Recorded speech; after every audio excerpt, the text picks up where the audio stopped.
Hello friends, welcome to my YouTube channel. तो आज हम यहाँ पर बात करने वाले हैं जेडीके 14 के बारे में। तो चलिए शुरू करते हैं। तो सबसे पहले हम जेडीके 14 के कुछ फीचर्स के बारे में बात करेंगे। तो इस वीडियो के अंदर हम जेडीके 14 से रिलेटेड 4 फीचर्स के बारे में डिस्कस करने वाले हैं, जिसमें से सबसे पहला पॉइंट होगा नल पॉइंटर एक्सेप्शन।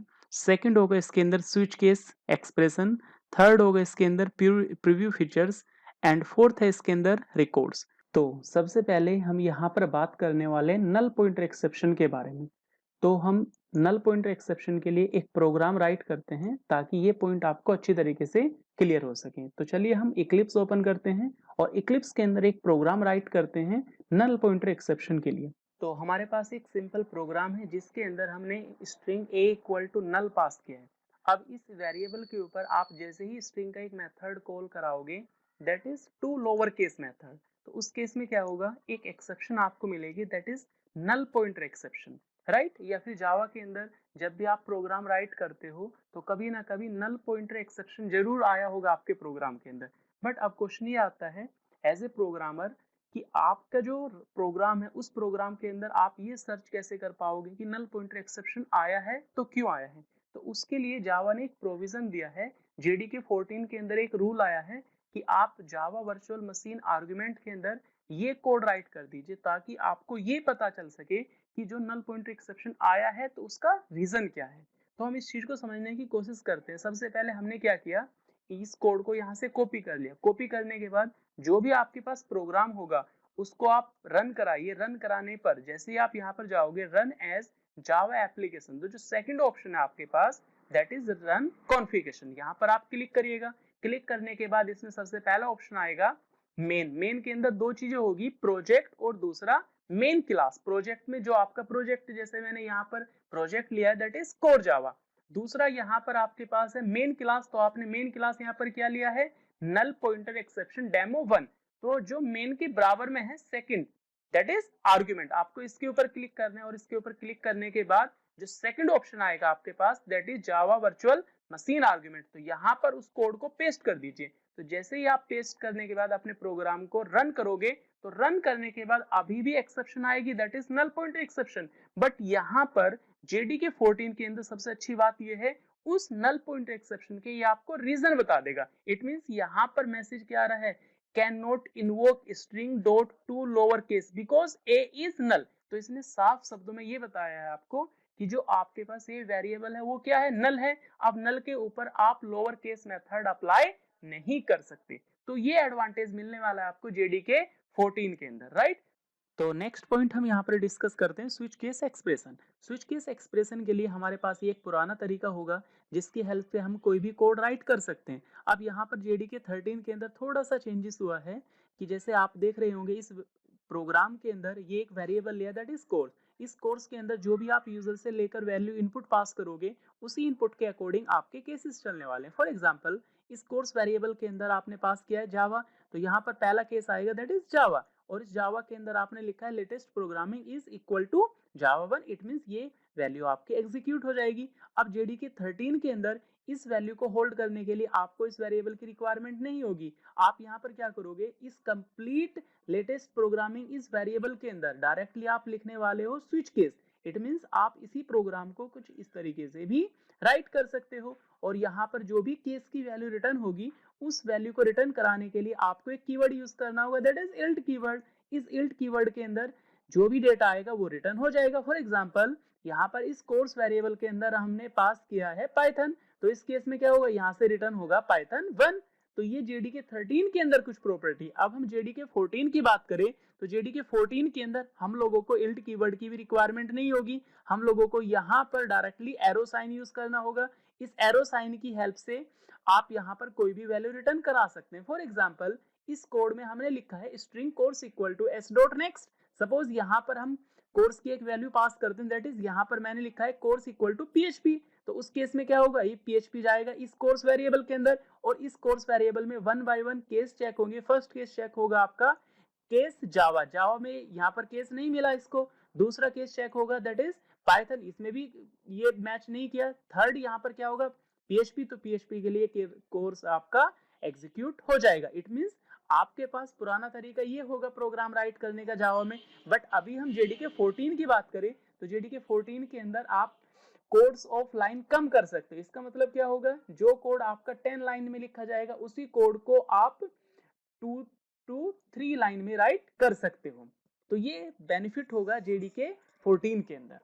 तो नेक्स्ट कॉन्सेप्ट हम यहाँ पर डिस्कस करते हैं पैटर्न मैचिंग। पैटर्न मैचिंग के लिए जावा के अंदर हम एक ऑपरेटर यूज करते हैं that is called instance of operator. Instance of operator को हम एक एग्जांपल के थ्रू समझने की कोशिश करते हैं। सपोज हमारे पास एक वेरिएबल है that is object O equal to welcome to Java, right. हमारे पास ये स्ट्रिंग अवेलेबल है, इस स्ट्रिंग को हमें क्या करना है, स्मॉल लेटर के अंदर कन्वर्ट कराना है। तो हमने यहाँ पर क्या किया, एक कंडीशन पास की है if O one instance of operator string, right. इसके बाद आपको क्या करना होगा, इस ओ1 को कन्वर्ट करना होगा इस स्ट्रिंग क्लास के अंदर, और फिर इसके बाद आप स्ट्रिंग क्लास के टू लोअर केस मेथड को अप्लाई कर सकते हैं। ये हमारा पुराना तरीका होगा, बट अभी हम जेडीके 14 की बात करें, जेडीके 14 के अंदर आपको अलग से टाइप कास्टिंग के लिए कोड नहीं लिखना होगा। जैसे ही आप यहाँ पर इंस्टेंस ऑफ ऑपरेटर यूज करोगे, इंस्टेंस ऑफ ऑपरेटर के साथ में आप यहाँ पर स्ट्रिंग क्लास का नेम पास कर दीजिए, या फिर आपके पास कोई दूसरी क्लास है जिस क्लास के अंदर आपको इस वेरिएबल को टाइपकास्ट करना है, तो आप इंस्टेंस ऑफ ऑपरेटर के साथ में उस क्लास को मेंशन कर सकते हैं। तो यहाँ पर क्या होगा, जो आपने एक्स्ट्रा लाइन लिखी है इस एक्स्ट्रा लाइन को राइट ना करके आप डायरेक्टली इंस्टेंस ऑफ ऑपरेटर के साथ में उस पर्टिकुलर क्लास का नेम पास कर सकते हैं जिस क्लास के अंदर आपको टाइप कास्टिंग करनी होगी। तो ये कॉन्सेप्ट आपका मिलेगा जेडीके 14 के अंदर, राइट। तो नेक्स्ट पॉइंट हम यहाँ पर समझते हैं रिकॉर्ड्स। जेडीके 14 के बात हम करें, जेडीके 14 के अंदर रिकॉर्ड्स एक नया डेटा टाइप है जिसकी हेल्प से आप अपने कोड को कम से कम लाइन के अंदर लिख सकते हैं। और इस रिकॉर्ड को हम समझने के लिए एक एग्जांपल को कंसीडर करते हैं। Suppose as a Java programmer आपने एनकैप्सुलेशन के लिए प्रोग्राम किया होगा। इट मींस जब भी आप अपने डेटा को किसी ऑब्जेक्ट के अंदर स्टोर करते हैं तो हम पहले उस क्लास के लिए गेटर सेटर डिजाइन करते हैं। फॉर एग्जांपल हमारे पास यहाँ पर एक स्टूडेंट नेम की क्लास है जिसके अंदर दो वेरिएबल मैंने पास किए दैट इज नेम और एज। यहाँ पर नेम और एज के लिए मैंने गेटर सेटर क्रिएट किए, राइट। अब हम इस गेटर सेटर के अंदर कोई वैल्यू पास करते हैं तो उसके लिए हमें क्या करना होगा, स्टूडेंट क्लास का ऑब्जेक्ट बनाना होगा। उसके बाद यहाँ पर ई डॉट सेट एज 21 मैंने पास किया है, ई डॉट सेट नेम के अंदर मैंने संदीप पास किया। उसके बाद आप यहाँ पर एज और नेम को गेट कर सकते हैं, राइट। बट आपको इस काम को करने के लिए करीब 10 से 15 लाइन लिखनी होगी, बट यही काम जो आप एक सिंगल लाइन के अंदर लिख दो तो कितना बेनिफिट रहेगा। यस, ये पॉसिबल है जेडीके 14 के अंदर। जेडीके 14 के अंदर अब आपको इस कोड के लिखने की रिक्वायरमेंट नहीं होगी। आप डायरेक्टली यहाँ पर जो आपने ये क्लास बनाई है उसी नेम से आप यहाँ पर अपना रिकॉर्ड बना सकते हैं। जैसे यहाँ पर मैंने क्लास का नेम लिया है स्टूडेंट, यहाँ पर आप रिकॉर्ड का नेम ले सकते हैं स्टूडेंट रिकॉर्ड, और यहाँ पर आपने लिखा है क्लास का नेम सिंपल, यहाँ पर आप लिख दीजिए रिकॉर्ड। अब इस रिकॉर्ड के अंदर आपको वो पर्टिकुलर वेरिएबल पास करने होंगे जिसके लिए आपको गेटर सेटर क्रिएट करना है। तो जैसे यहाँ पर आपने गेटर सेटर लिखा है तो आप क्या करोगे, रिकॉर्ड्स के अंदर अपने रिकॉर्ड्स का पहले नेम पास कर दीजिए। उसके बाद इस रिकॉर्ड्स के लिए जो भी आप वेरिएबल लेते हो, जैसे यहाँ पर मैंने लिया है नेम और एज, तो इस केस में क्या होगा, अलग से आपको गेटर सेटर की रिक्वायरमेंट नहीं होगी, बट आप इस रिकॉर्ड्स के लिए गेटर सेटर यूज कर सकते हैं। जैसे यहाँ पर मैंने सिंपल दोनों रिकॉर्ड का ऑब्जेक्ट बना दिया स्टूडेंट रिकॉर्ड S1 S2, और जैसे ही आप यहाँ पर स्टूडेंट रिकॉर्ड का ऑब्जेक्ट बनाओगे उसके अंदर आप नेम और एज पास कर सकते हैं, राइट। अब जैसे यहाँ पर मैंने S1 के अंदर पास किया है इस रिकॉर्ड का नेम रोहित और उसकी एज मैंने पास की है 22, और दूसरा रिकॉर्ड है मेरे पास S2, इसके अंदर मैंने पास किया नेम और उसकी एज। तो यहाँ पर आपको S1 ऑब्जेक्ट, इट मींस ये जो मेरे पास S1 ऑब्जेक्ट है इसके नेम और एज को गेट करना है, तो आप S1 dot name directly name right कर दीजिए, और इसके बाद आपको एज फाइंड आउट करनी है तो आप S1 डॉट एज पास कर दीजिए। तो इस केस में क्या होगा, आपका डिजायर्ड आउटपुट निकल जाएगा। चलिए इसको रन करके देखते हैं। जैसे आप इसको यहाँ पर रन कराओगे प्रोग्राम को, तो इस केस में क्या होगा, आपका प्रोग्राम रन हो जाएगा। इट मींस जो प्रोग्राम आप 10 से 20 लाइन में लिख पा रहे हो, जैसे हम बात करें बेसिकली यहाँ पर आपने कि गेटर सेटर को यूज किया, उसकी हेल्प से भी आप डेटा गेट कर सकते हो, और यहाँ पर आपने रिकॉर्ड्स बनाया, उसकी हेल्प से भी आप डेटा गेट कर सकते हैं।